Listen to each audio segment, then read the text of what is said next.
Introduction: The necessity of studying the earliest beliefs of the ancients in order to understand their institutions.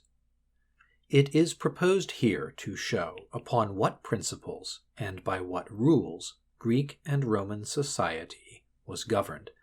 We unite in the same study both the Greeks and the Romans, because these two peoples, who were two branches of a single race, and who spoke two idioms of a single language, also had the same institutions and the same principles of government, and passed through a series of similar revolutions. We shall attempt to set in a clear light the radical and essential differences which at all times distinguished these ancient peoples from modern societies. In our system of education, we live from infancy in the midst of the Greeks and Romans, and become accustomed continually to compare them with ourselves, to judge of their history by our own, and to explain our revolutions by theirs. What we have received from them leads us to believe that we resemble them. We have some difficulty in considering them as foreign nations. It is almost always ourselves that we see in them. Hence spring many errors. We rarely fail to deceive ourselves regarding these ancient nations when we see them through the opinions and facts of our own time. Now, errors of this kind are not without danger. The ideas which the moderns have had of Greece and Rome have often been in their way. Having imperfectly observed the institutions of the ancient city, men have dreamed of reviving them among us. They have deceived themselves about the liberty of the ancients, and on this very account liberty among the moderns has been put in peril. The last 80 years have clearly shown that one of the great difficulties which impede the march of modern society is the habit which it has of always keeping Greek and Roman antiquity before its eyes. To understand the truth about the Greeks and Romans, it is wise to study them without thinking of ourselves, as if they were entirely foreign to us, with the same disinterestedness and with the mind as free as if we were studying ancient India or Arabia. Thus observed, Greece and Rome appear to us in a character absolutely inimitable. Nothing in modern times resembles them. Nothing in the future can resemble them. We shall attempt to show by what rules these societies were regulated, and it will be freely admitted that the same rules can never govern humanity again. Whence comes this? Why are the conditions of human government no longer the same as in earlier times? The great changes which appear from time to time in the constitution of society can be the effect neither of chance nor of force alone. The cause which produces them must be powerful, and must be found in man himself. If the laws of human association are no longer the same as in antiquity, it is because there has been a change in man. There is in fact a part of our being which is modified from age to age. This is our intelligence. It is always in movement, almost always progressing, and on this account our institutions and our laws are subject to change. Man has not in our day the way of thinking that he had 25 centuries ago, and this is why he is no longer governed as he was governed then. The history of Greece and Rome is a witness and an example of the intimate relation which always exists between men's ideas and their social state. Examine the institutions of the ancients without thinking of their religious notions, and you find them obscure, whimsical, and inexplicable. Why were there patricians and plebeians, patrons and clients, eupatrids and thetes, and whence came the native and ineffaceable differences which we find between these classes? What was the meaning of those Lacedaemonian institutions which appear to us so contrary to nature?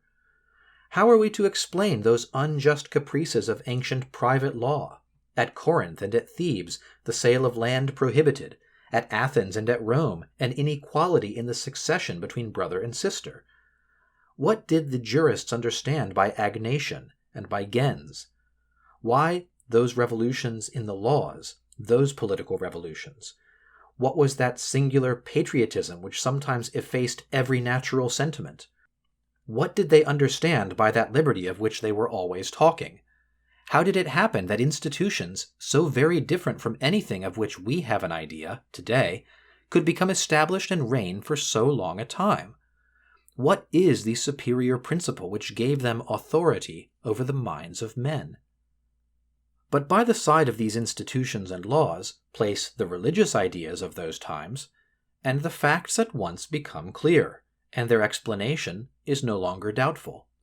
If, on going back to the first ages of this race, that is to say, to the time when its institutions were founded, we observe the idea which it had of human existence, of life, of death, of a second life, of the divine principle, we perceive a close relation between these opinions and the ancient rules of private law, between the rights which spring from these opinions and their political institutions.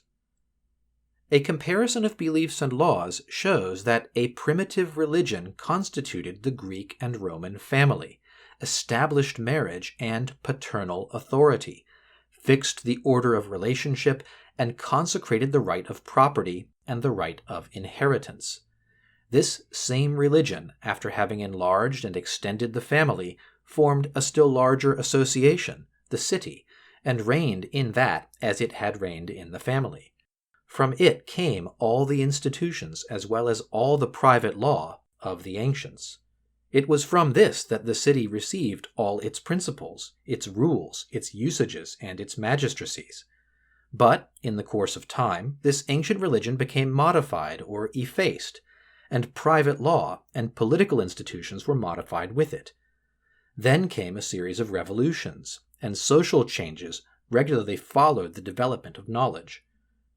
It is of the first importance, therefore, to study the religious ideas of these peoples, and the oldest are the most important for us to know. For the institutions and beliefs which we find at the flourishing periods of Greece and Rome are only the development of those of an earlier age. We must seek the roots of them in the very distant past. The Greek and Italian populations are many centuries older than Romulus and Homer. It was at an epoch more ancient, in an antiquity without date, that their beliefs were formed, and that their institutions were either established or prepared. But what hope is there of arriving at a knowledge of this distant past? Who can tell us what men thought 10 or 15 centuries before our era? Can we recover what is so intangible and fugitive, beliefs and opinions? We know what the Aryas of the East thought 35 centuries ago. We learn this from the hymns of the Vedas, which are certainly very ancient, and from the laws of Manu, in which we can distinguish passages that are of an extremely early date. But where are the hymns of the ancient Hellenes? They, as well as the Italians, had ancient hymns and old sacred books, but nothing of these has come down to us. What tradition can remain to us of those generations that have not left us a single written line? Fortunately, the past never completely dies for man. Man may forget it, but he always preserves it within him. For take him at any epoch, and he is the product, the epitome of all the earlier epochs. Let him look into his own soul, and he can find and distinguish these different epochs by what each of them has left within him. Let us observe the Greeks of the age of Pericles, and the Romans of Cicero's time. They carry within them the authentic marks and the unmistakable vestiges of the most remote ages. The contemporary of Cicero, I speak especially of the man of the people, has an imagination full of legends. These legends come to him from a very early time, and they bear witness to the manner of thinking of that time. The contemporary of Cicero speaks a language whose roots are very ancient. This language, in expressing the thoughts of ancient ages, has been modeled upon them, and it has kept the impression and transmits it from century to century.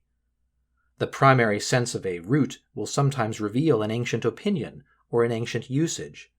Ideas have been transformed, and the recollections of them have vanished, but the words have remained, immutable witnesses of beliefs that have disappeared. The contemporary of Cicero practiced rites in the sacrifices, at funerals, and in the ceremony of marriage. These rites were older than his time, and what proves it is that they did not correspond to his religious belief. But if we examine the rites which he observed, or the formulas which he recited, we find the marks of what men believed 15 or 20 centuries earlier.